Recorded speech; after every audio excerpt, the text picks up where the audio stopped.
Hey crew, I've got the key to this 24 Jaguar F-Pace SVR, and today we're going to see what it's like to live with. Starting with the spacing in my driveway, which is 16 feet wide by 19.5 feet long. I've got the F-Pace parked right here at the edge for the front tires, and the back are actually hanging just off the curbing a little bit. And it is parked next to a new Honda Ridgeline that my wife is reviewing. If you want to check out her content, it's at Mobile Mama on TikTok, Instagram, and YouTube. And she's got the all-terrain tires just hovering over the edge of the driveway. So this is perhaps not a super realistic parking job, but even if they were in a few inches, there would still be lots of space to walk between the vehicles, and the F-Pace's door mirrors do fold in. I've got the nose of the vehicle just hanging right over into the curbing at the front of my driveway, and that leaves me a ton of space at the back to walk in front of the hedge to my front door. When first hopping inside with the key fob in my pocket, I can put my hand on any door handle and that will unlock all four doors. And this is what the door opening space looks like with one defined notch, and that is two. And that's all the way swung open. It's still not touching the ridgeline. That gives me a great access point to just slide on in. I don't have to duck down. I don't have to raise up to get inside this cabin. Hello cabin crew, thanks for joining for this day in life in the F-Pace SVR. Now in this video I want to see if what comes with a high performance SUV is worth or not worth the potential sacrifices that makes to daily driving comfort. Now let's fire it up.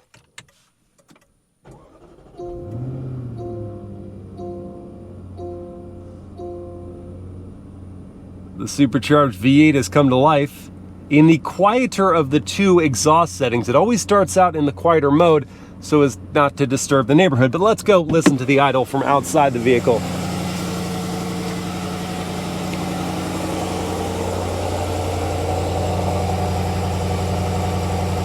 That's good. It's a throaty rumble like you want to hear from a V8, but it's not so trumpeting that I don't think anyone's going to be upset. I mean, my neighbors are extra accommodating, but even your neighbors wouldn't be upset.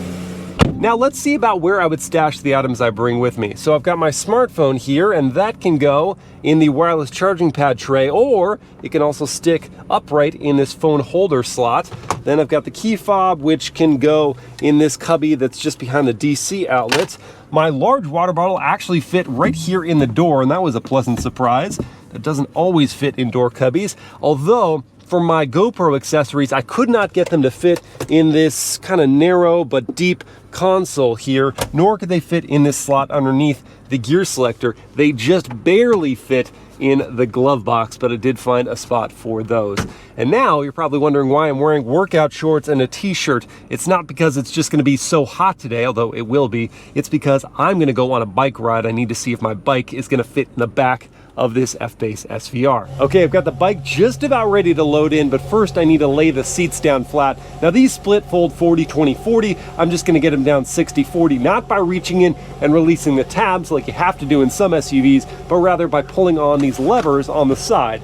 Makes my job a lot easier. They fold down not completely flat, but close. And I do want to protect the felt lining on the back of the seats, so I'll lay down that towel first before loading in the bike. It would appear the restriction in loading a bike into the back of the F-Pace is not length. I still have another foot the bike could go into the cabin, but rather width. The tire and the handlebars are pushing up against the sides, and I cannot get it in. I'm gonna have to remove this front tire. But with that task completed, the bike fits with ease.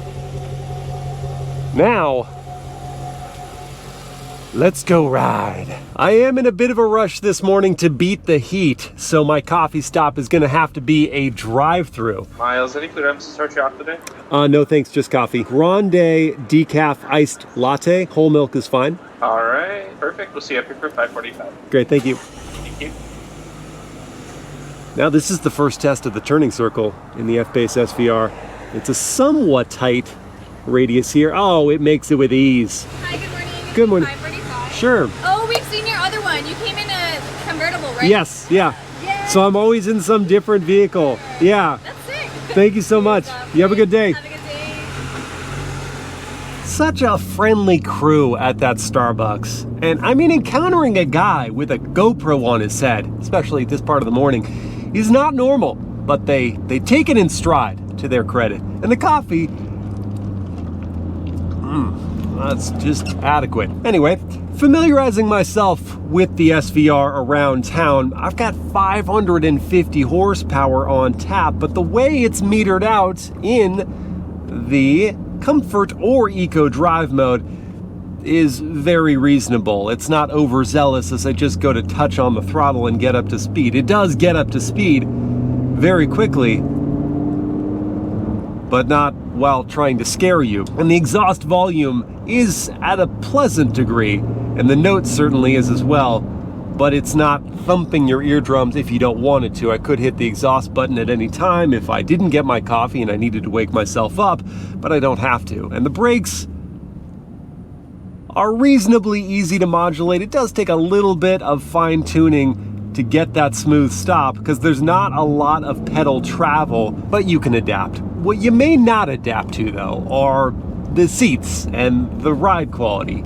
Both have their compromises because the seats, though they look fantastic, and though they actually fit my body type, you may need to test fit yourself if you're a bit wider than I am, the bolstering on the side can be a little aggressive, and there's not a lot of padding there. There is good padding on the bottom cushion, so I'm not finding I'm having dead leg after being in the seat for a while, but after a while of bouncing around the seat, having them dig into your side, you're just ready to get out. My limit is about 30 to 45 minutes, so if your commute is longer than that, just keep it in mind. And I am bouncing in the seat a lot and therefore digging into the side bolsters quite often because the ride quality isn't the most plush. This is another thing that comes with the high performance version of the F-Pace. It's tuned to be sporty, so even in this comfort mode, the adaptive dampers aren't able to absorb all of the road blemishes, and furthermore, I'm riding on 22-inch wheels, so there's not a lot of natural tire sidewall to cushion the blows of the imperfections, so they rather transfer into my seat. And the overall experience around town, therefore, especially if you've got pocketed roads around you, isn't the most pleasant. On a brighter note, the seats do have a lot of adjustability to them, along with the power tilt and telescope of this wheel, so I've found a comfortable driving posture for myself at 6 feet with headroom above. However, there is one thing they are missing, and that is a thigh extender, so the ends of my legs before my knees are just sort of hanging off there, and that contributes to the fatigue after you've been in the seat for a while. Fortunately, that's not much of concern right now because I've made it to the start of my bike path. So I just need to reassemble the front tire, extract, and go enjoy.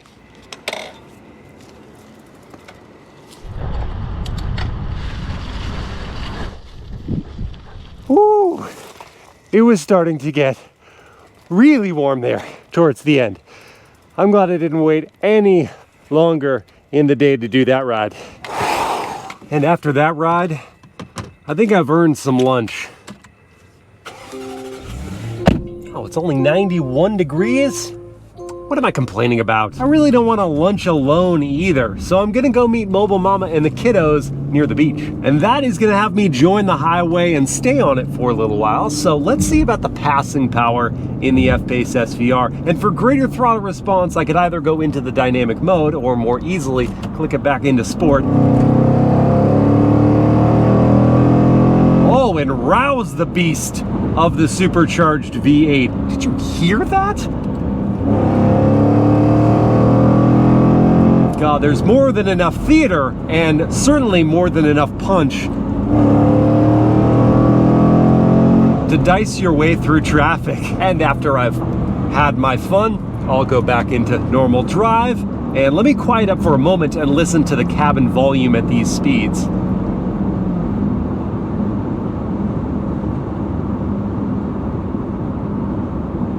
Okay, so even on this louder road surface, there's not a ton of tire noise entering the cabin.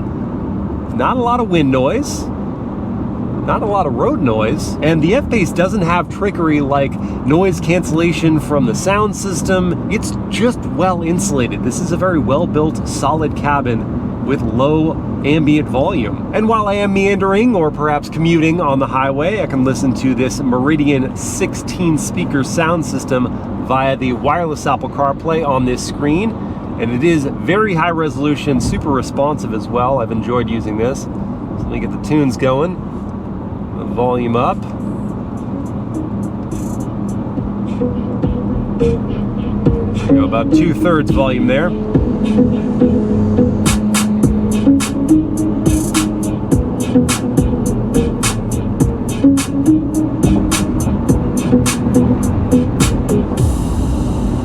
A good hit from the sound system. And note clarity, there wasn't a lot of bass. It was set at the mid-level, so perhaps I could have it more heavily weighted towards the bass for this sound system, but I really appreciated the quality there. That was good. And when I get jammed up in traffic, I can use the adaptive cruise control feature and the lane keep feature with some steering assistance to take care of the throttle and braking, maintaining that following distance to the car in front of me.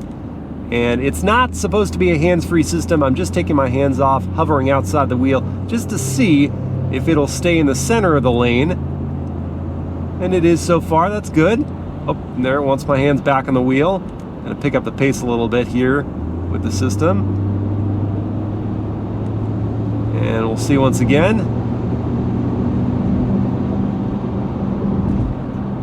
Yes, staying in the center of the lane, and these features are going to allow me to arrive at work or wherever I'm headed a bit less irritated with the world because I haven't had to work so hard in traffic. Now I just need to grab my fish tacos here at Baja Fish Tacos and go meet the fam by the water. Okay, got the grub.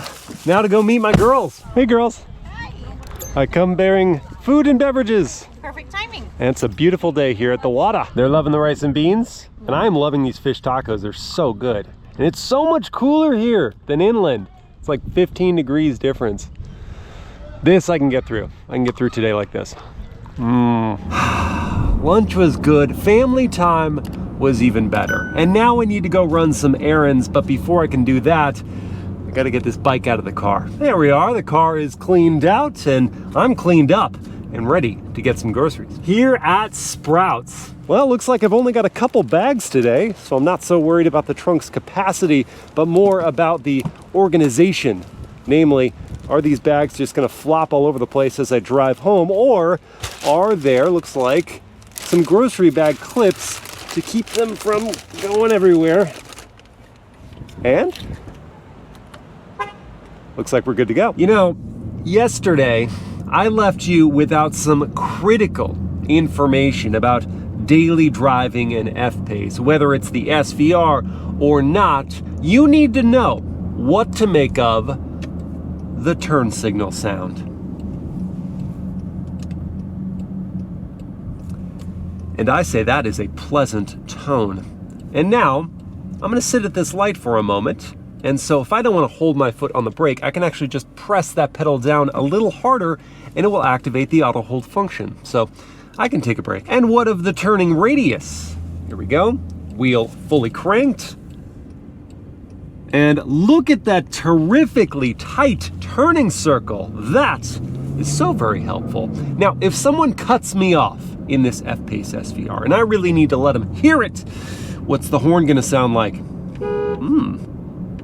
That is commanding of attention. I also have yet to show you a real world 0 to 60 test. So I've got my race box set up here to record. Now to prime the SVR for launch, I need to enter the dynamic drive mode, as I now have, then pull back the selector into sport, hold my foot firmly on the brake while giving it full throttle for dynamic launch, letting go of the brake. Ooh, and assaulting the air. Getting to 60 in 3.93 seconds.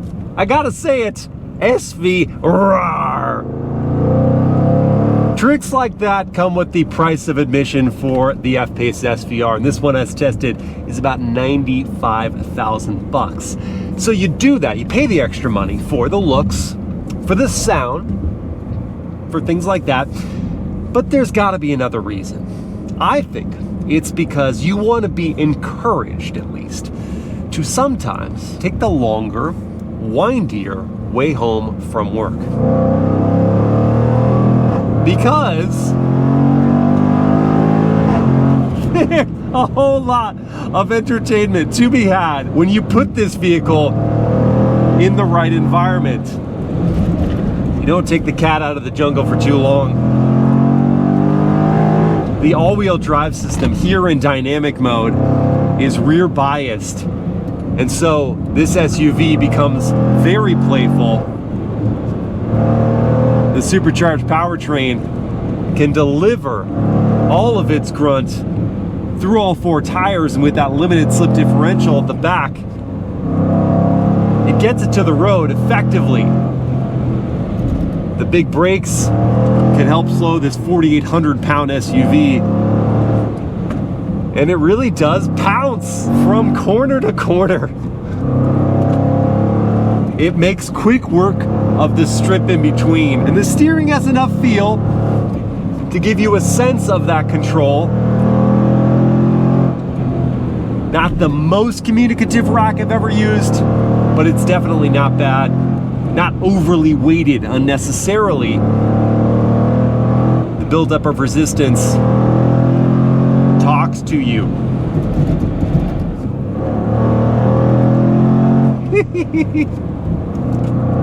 What a treat. Then you can play with these large aluminum paddles. Oof, make this 8-speed hustle. Although it did upshift for me there, I wasn't pleased with that. To do it yourself, you gotta pull the paddle a little earlier than the digital display would indicate.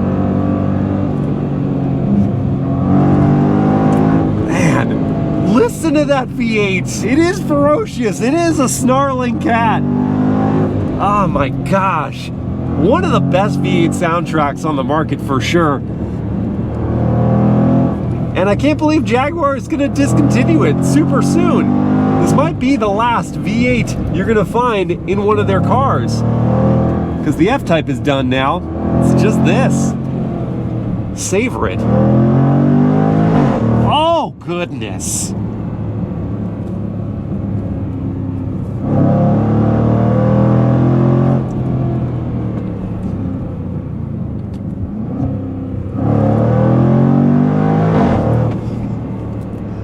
Moral of the story, if you buy one of these, you shouldn't need much encouragement to take it out for exercise. Fair warning though, if you drive like that too often, you will pay a hefty fuel tax.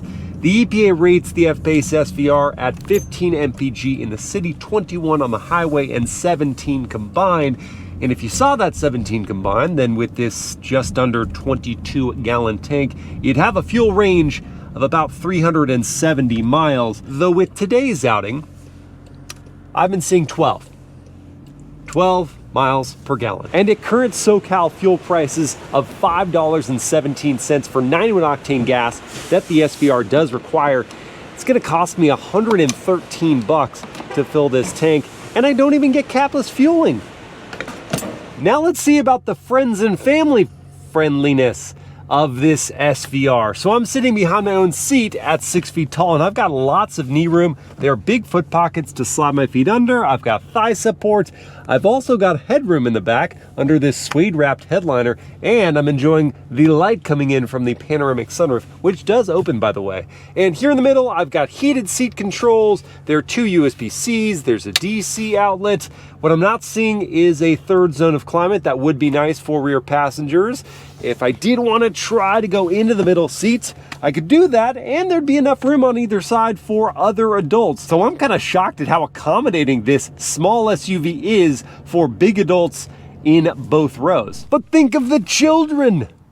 Okay, 2 sets of lower latch anchors, 3 top tethers. That's standard. Now, to get the car seats inside, the doors open decently wide. Wouldn't say no to maybe a 45-degree angle like some SUVs, but this gives me enough space to easily slide in this forward-facing car seat for my older daughter and rear-facing car seat for my younger daughter. And installing these seats could not have been much simpler. Accessing the ISOFIX points was a cinch, the only issue being that the covers just sort of pop off and therefore you might lose them. I didn't have to move this seat at all though, and still there was room between the back of that and this seat. Then on the driver's side, I had lots of room to work, get the seatbelt in, get that buckled down, and look at all the legroom my daughter is gonna have. And accessing the tether point was also easy because I could go through what looks like the pass-through for a racing harness.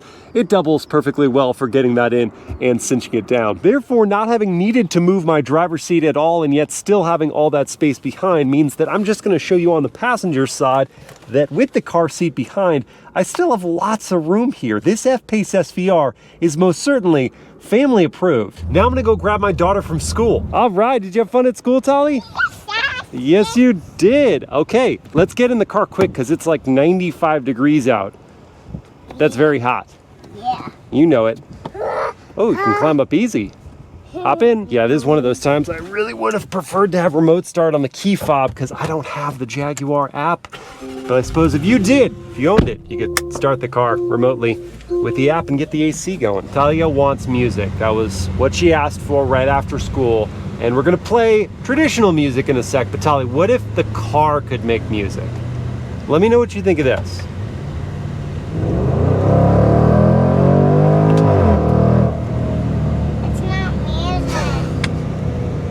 It's not music. It's music to me. Usually you love that. Should we do a blast off? 3, 2, 1. Yeah, super fast. So, okay, you don't see it as music, but do you still think that's fun? Yeah. Okay, good. Let's do it again.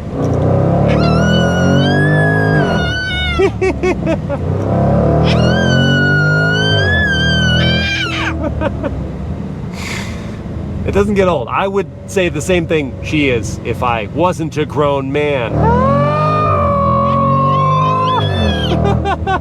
Now in chorus. It's hot outside. It is hot outside. I agree. And I think we should get something to combat that. What do you say to an acai bowl? Acai bowl.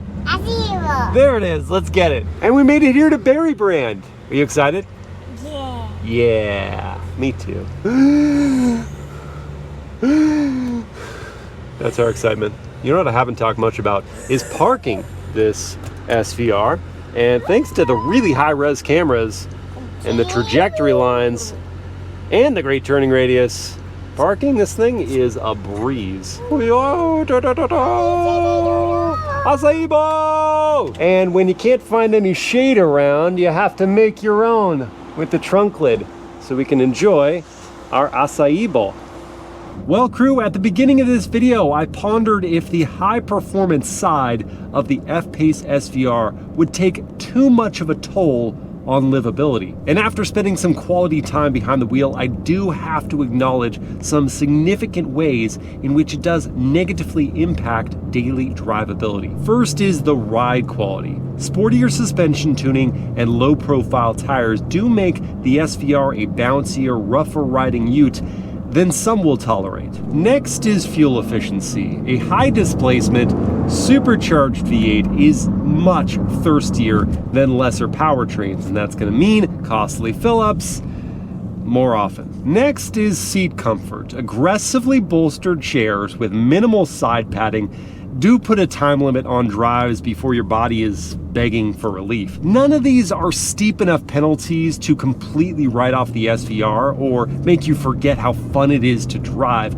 but they might be enough to dissuade some fence sitters who love their comforts. I hope you guys have enjoyed this day in the life, and I will see you again next time.